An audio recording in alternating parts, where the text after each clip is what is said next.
धिन हो राम।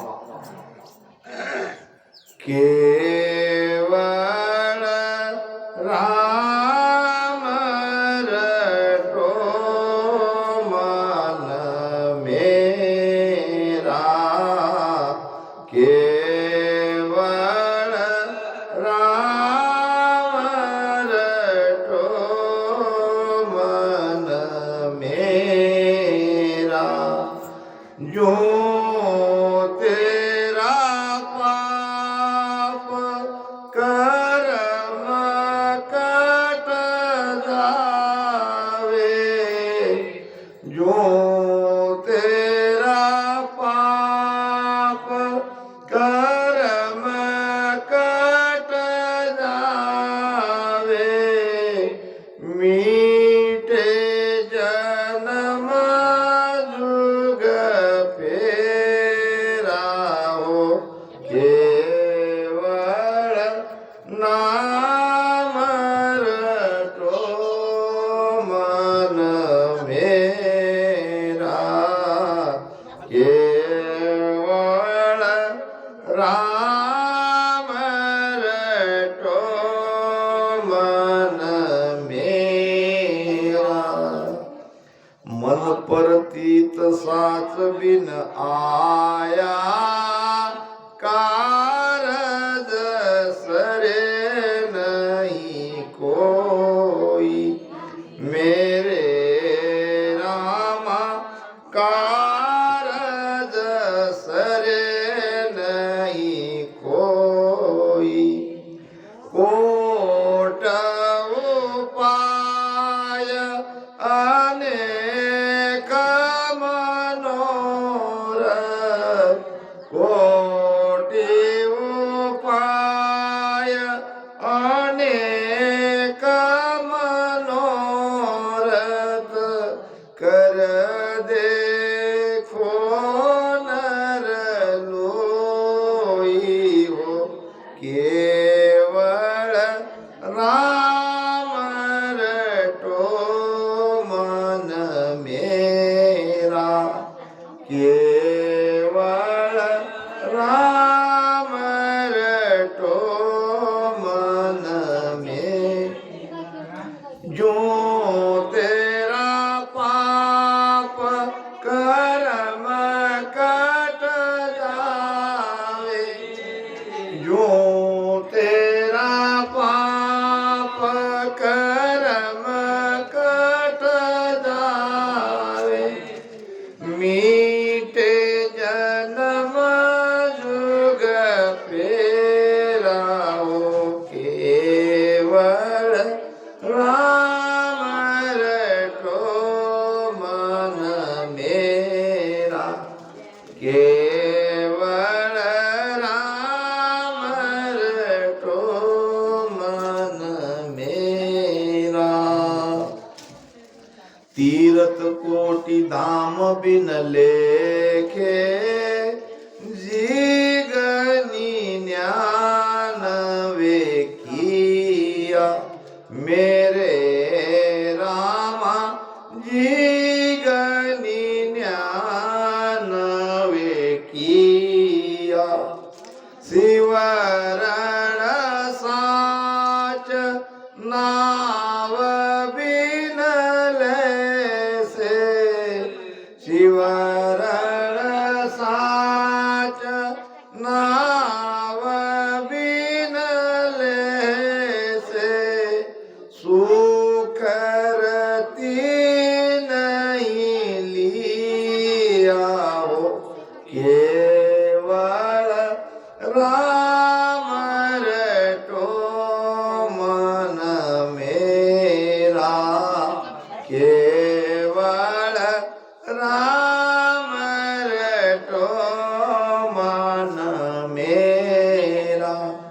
जो तेरा पाप कर्म कट जावे, जो तेरा पाप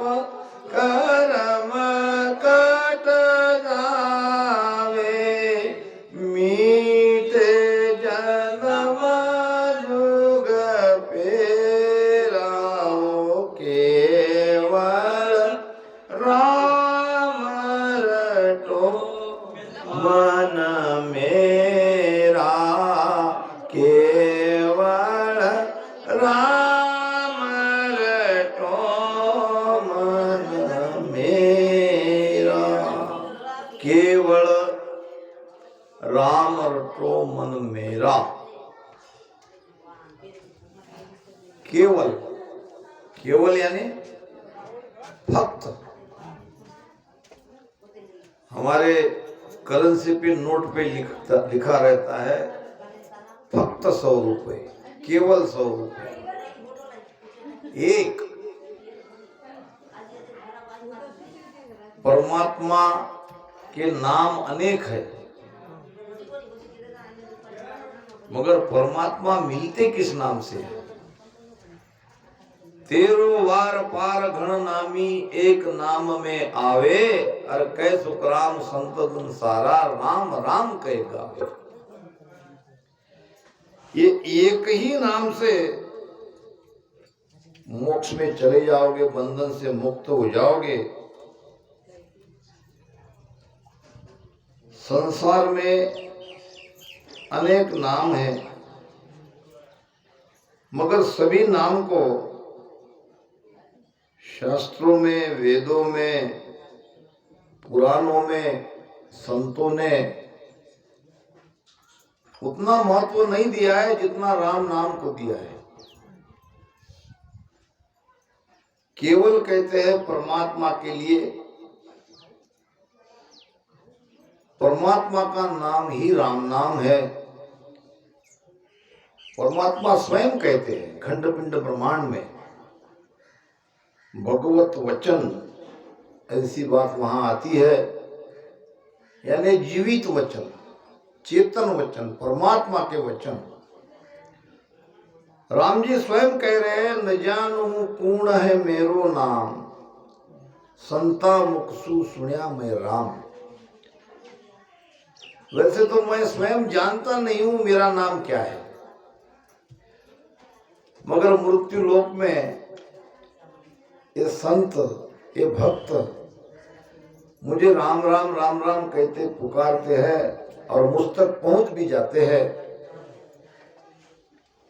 इसलिए मेरा नाम राम ही होना चाहिए।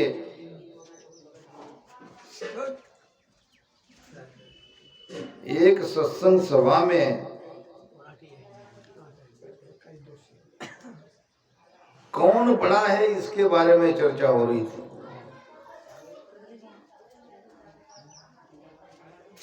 भक्त बड़ा कि भगवंत बड़ा?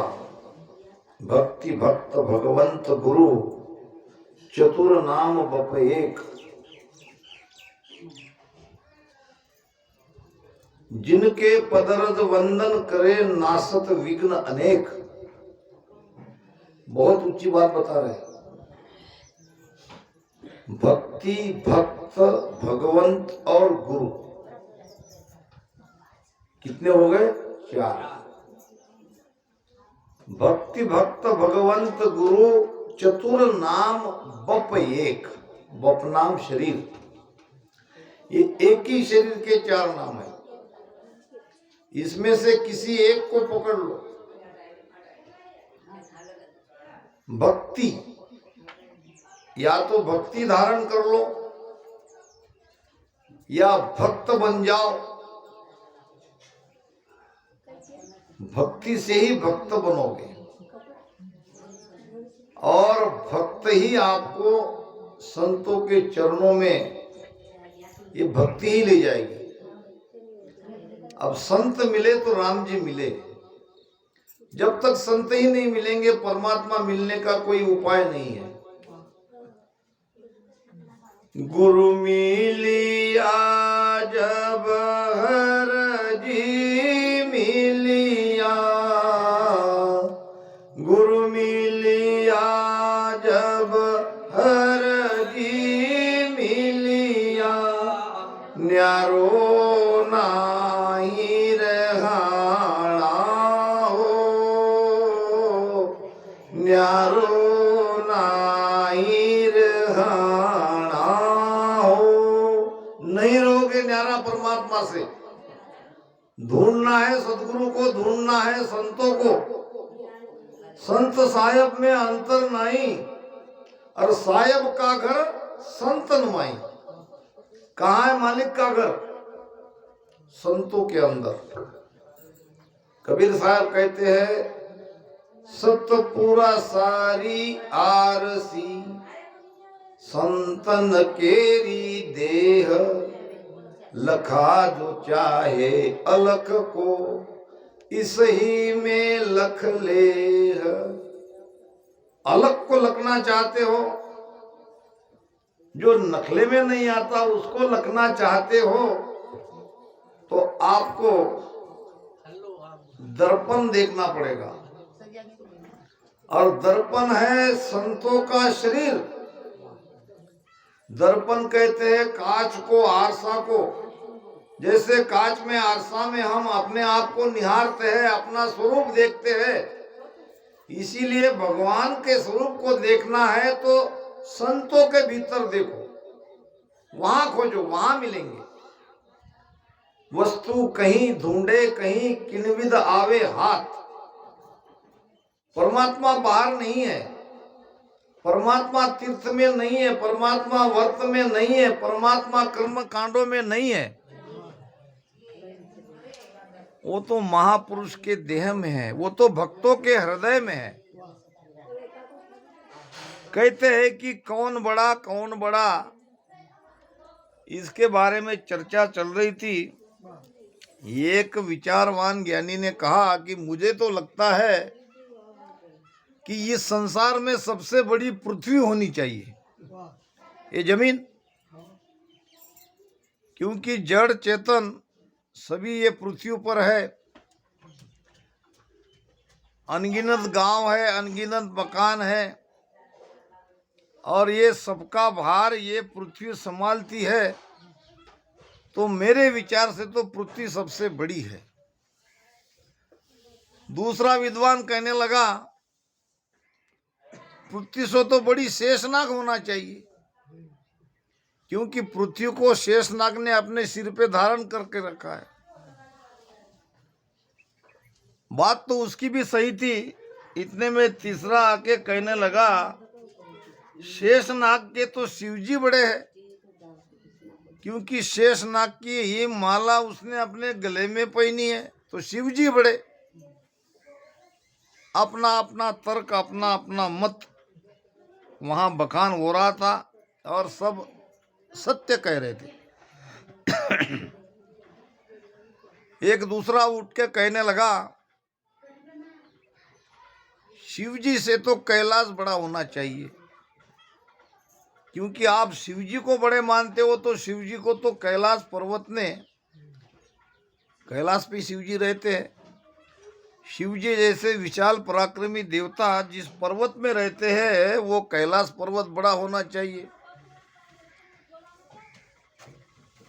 दूसरा कहने लगा कैलाश पर्वत से तो बड़ा फिर रावण होना चाहिए, जिसने कैलाश पर्वत को उठा लिया था। वो भी अपना तर्क वहां रख रहा था। एक और विद्वान उठ के कहने लगा रावण से तो बाली बड़ा है, क्योंकि बाली को अपनी काक में दबा के, बाली ने रावण को अपने काक में दबा के ले गया ऐसे, तो बलि बड़ा।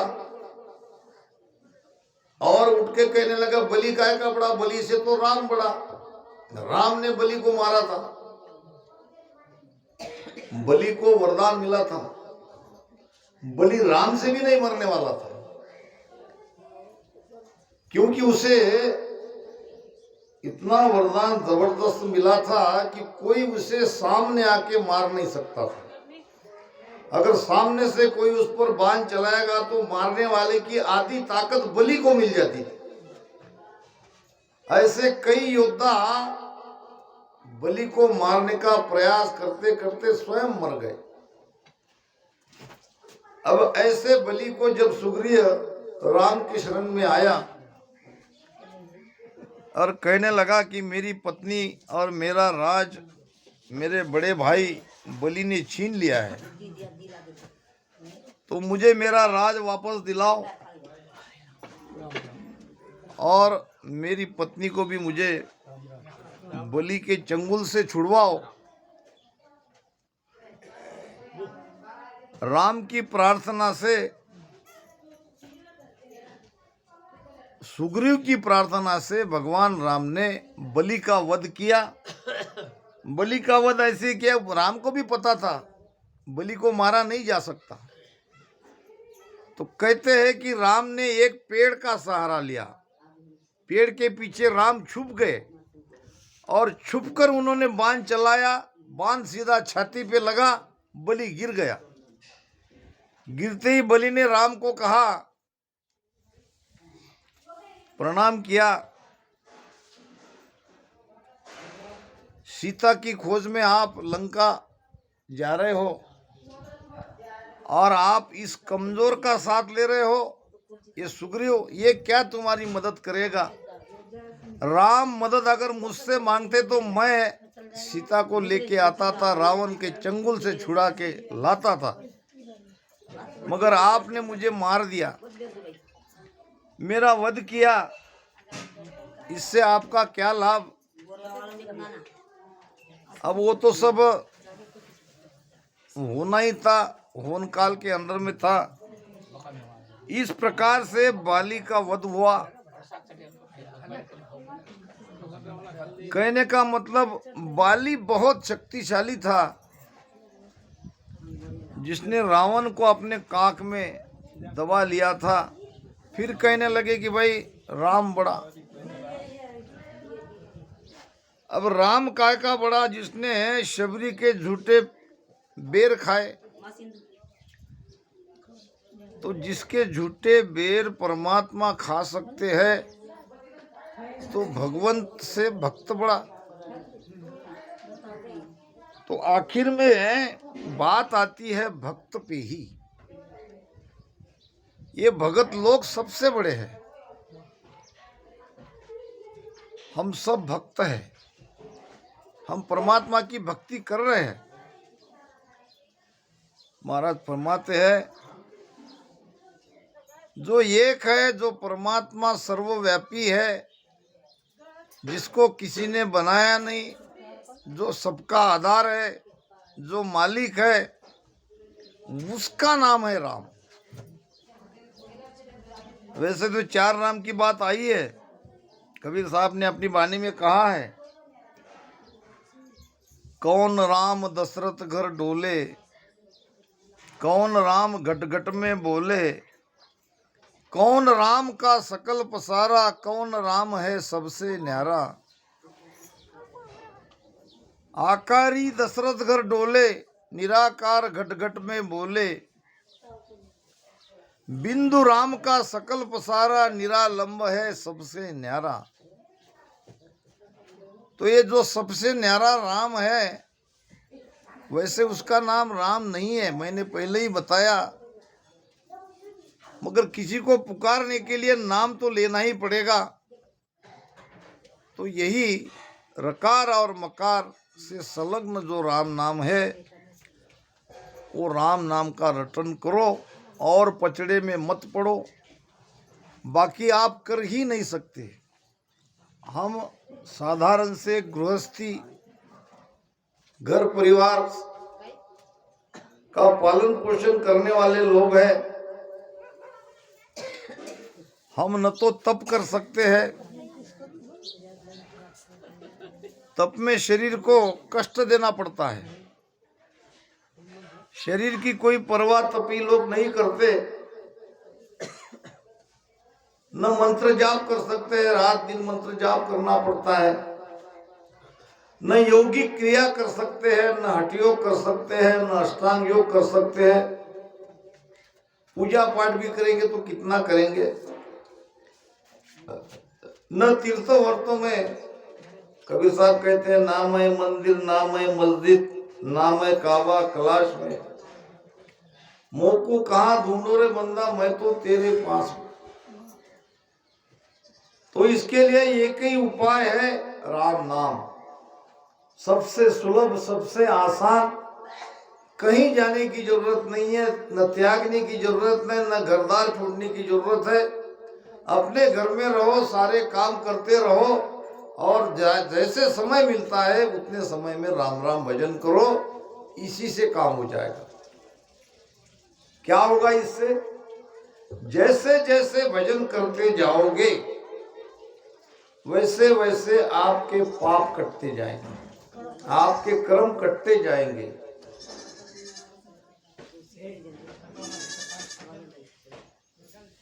महाराज ने कहा है,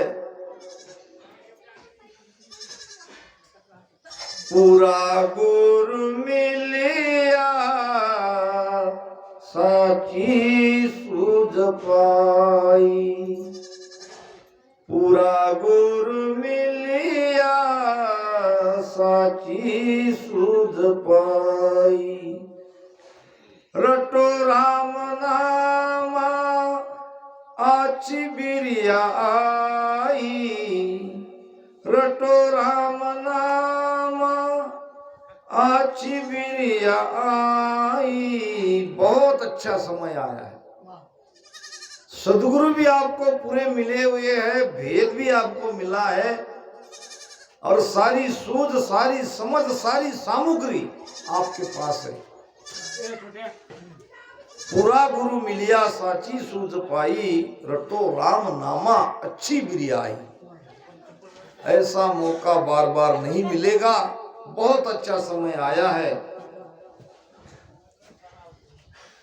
रटे राम नामा कटे करम सारा, रटे राम नामा कटे करम सारा, धुएं सासु सासो लंगे भव पारा, धुएं सासु सासो लंगे भव पारा, पूरा गुरु मिलिया साची सूझ पाई। जैसे जैसे राम नाम का रटन करते जाओगे कर्म कटते जाएंगे। थारा कियोड़ा कर्म कट जाए मारा भाईड़ा, राम राम बोलो रे। ये कर्म काटने वाला नाम है। रटो राम नामा कटे कर्म सारा, धुएं सांस उसासु। धुएं नाम धवन, ध्वनि आनी चाहिए भजन में। ध्वनि लगाओ, जिभ्या से होठ कंठ से राम राम करो। चुपचाप सुर्ती लगा के बैठो मत, ऐसे बैठ जाते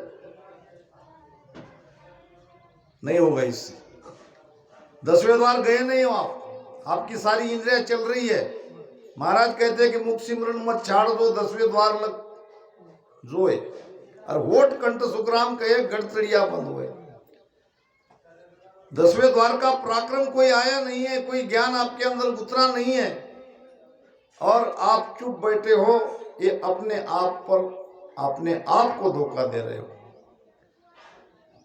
रचना से बहुत तेजी से रचना चलाओ। जैसे जैसे रचना से राम राम चला करते रहोगे, पाप कटता जाएगा। द्रौपदी ने जब कौरव पांडव का युद्ध समाप्त हुआ, कौरवों की तरफ से सभी मर गए, कोई जीवित नहीं बचा। पांडवों की भी बहुत हानि हुई। फिर भी पांचों पांडव, द्रौपदी, ये बच गए। कुछ गिने चुने बचे, बाकी तो सब जगह स्त्रियां ही स्त्रियां थी। पूरी हस्तिनापुर में सभी स्त्रियां विधवा बन गई थी। तो द्रौपदी ने भगवान कृष्ण को कहा, और बात तो मुझे सब समझ में आई, मगर हे भगवान, ये भीष्म पितामह और गुरु द्रोणाचार्य, इसके वध में आपने पांडवों का साथ क्यों दिया, कैसे दिया? मैं कारण जानना चाहती हूँ। क्योंकि भीष्म पितामह और गुरु द्रोणाचार्य दोनों धर्मपरायण थे, दोनों पुण्यात्माएं थे, दोनों धर्म के अनुसार रहने वाले थे। फिर भी इनका वध आपने पांडवों से कराया, कारण मैं जानना चाहती हूँ। भगवान कृष्ण ने कहा, बहुत अच्छी बात भगवान कृष्ण ने द्रौपदी को कही, हमें इस दृष्टांत पर सोचना चाहिए। हम राम राम भजन कर रहे हैं, हमारे पाप काट रहे हैं, पाप कट भी रहे हैं, मगर भूल से भी दोबारा पाप होने मत दो। हमारे हाथ से पाप होना नहीं चाहिए, क्योंकि एक प्रमाण आता है।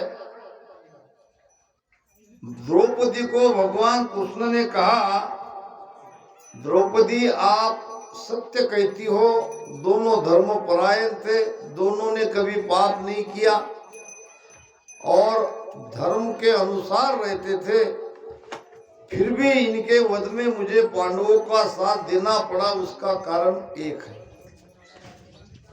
क्या कारण है? कि दोनों भरी सभा में जब तुम्हारा वस्त्र हरण हो रहा था तो देखते रहे, एक शब्द भी उन्होंने कौरवों को नहीं कहा कि ये अन्याय है, ये धर्म के विरुद्ध है। दोनों ने अपनी गर्दन नीचे झुका ली और दुशासन ने आपका चीर हरण किया। इन दोनों उस सभा में कुछ नहीं कर सके, केवल इसी पाप के कारण मुझे पांडवों को इनको मरवाना पड़ा। तो ये मत समझना कि हम राम राम कर रहे हैं, हमारा कोई कुछ नहीं बिगाड़ लेगा। पाप से डरो, पाप होनी ही नहीं चाहिए। मन, वचन और कर्म। पाप कैसे होते हैं? मन से। कुछ पाप मन से होते हैं, कुछ पाप वचनों से होते हैं। मन से कैसे होते हैं?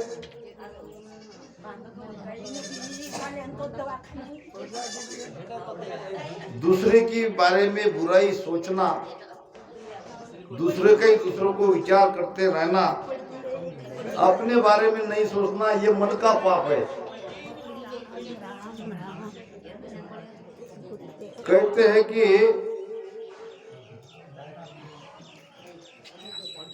एक राजा और उसका एक मित्र था, शेठ जी। दृष्टांत याद आ ही जाता है, वैसे पहले भी मैं कई बार कह चुका होता हूँ, प्रसंग नूरों को याद आ जाते हैं। दोनों में घनिष्ठता थी और शेठ जी का चंदन के लकड़े का व्यापार था और राजा उसके मित्र थे, राजा भी उसे बहुत मानते थे। एक दिन राजा के मन में विचार आया कि ये शेठ जी जल्दी मरना चाहिए और उसका सारा कारोबार बेचकर जो धन आता है वो धन सरकारी तिजोरी में जमा करना चाहिए। ऐसा विचार राजा के मन में आया। अपने विचारों को जागरूक रहो, केवल भजन करते हो, भजन का परिणाम क्या होता है अपने आप पर इसको जांचो। क्या कहीं गलती से हम दूसरे के बारे में बुराई तो नहीं कर रहे हैं? दूसरे का विचार, अपने विचार मन में दूसरे के बारे में बुरे विचार तो नहीं आ रहे हैं? ये भी सोचो। ये दृष्टांत इसीलिए दिया जाता है। तुरंत दूसरे क्षण राजा को पछतावा होने लगा, ये मैं क्या कर रहा हूं? मैंने मेरे परम मित्र के बारे में ऐसी बातें कैसी सोची? कैसे मैं उसकी मृत्यु को कामना कर सकता हूं? प्रधान को बुलाया, कहा कि ये कैसे संभव है कि मैं मेरे परम मित्र की मृत्यु के बारे में सोचूं, उसका धन छीनने के बारे में सोचूं? क्या कारण है? पूछो किसी को। ऐसे विचार तो मेरे अंदर नहीं आना चाहिए। वहीं से प्रणाम करो, जहां बैठे हो वहीं से प्रणाम करो। फिर ये कैसे संभव है? एक पंडित जी के पास प्रधान गया जो काफी जानकार थे। उसको पूछा कि राजा के मन में ऐसे विचार क्यों आए? ये पूछ रहे हैं, क्या आप बता सकते हो? तो उन्होंने देखा, कहा कि इसमें राजा का कोई दोष नहीं, दोषी है तो वो सेठ दोषी है। सेठ ने राजा के बारे में बुरे विचार पहले आए। हमारे मन में दूसरे के प्रति बुरे विचार आते हैं तो दूसरे के मन में भी अनायास बुरे विचार आ ही जाते हैं, आने शुरू हो जाते हैं। ये पता ही नहीं चलता कैसे होता है। हम दूसरे के बारे में अच्छा सोचेंगे तो दूसरा भी हमारे बारे में अच्छा सोचेगा। हम चाहते क्या है, हम दूसरों की बुराइयां करें मगर हमें कोई बुरा न कहे, हमारे बारे में कोई बुरा न समझे। ऐसा होना संभव नहीं है। सेठ जी को बुलाया और सेठ जी डरते डरते हाथ जोड़ के राजा के सामने आया। महाराज, इसमें आपका कोई कसूर नहीं है, सारा कसूर है तो मेरा है, क्योंकि मेरा चंदन की लकड़ी का व्यापार था और चंदन की लकड़ी उस जमाने में चीता जलाने के लिए काम में आती थी। चंदन बहुत महंगा रहता है। बहुत दिनों से मेरा धंधा चल नहीं रहा था, व्यापार मेरा लगभग बैठ सा गया था। तो एक दिन मैंने आपके बारे में बुरा सोचा। क्या सोचा मेरे बारे में? कि मेरा राजा मर जाए। अगर राजा मर जाएगा तो राजा की चिता जलाने के लिए चंदन की लकड़ी खरीदेंगे। चंदन की लकड़ी तो मेरे ही पास है। अब इसलिए मेरा धंधा कई टन चंदन बिक जाएगा और उसमें मेरा सारा नफा नुकसान, पूरा नफा घाटा नुकसान पूरा समाप्त हो जाएगा। तो मैंने आपके बारे में आपकी मरने की कामना करी। स्वाभाविक आपके मन में मेरे बारे में विचार आया। तो कहने का मतलब ये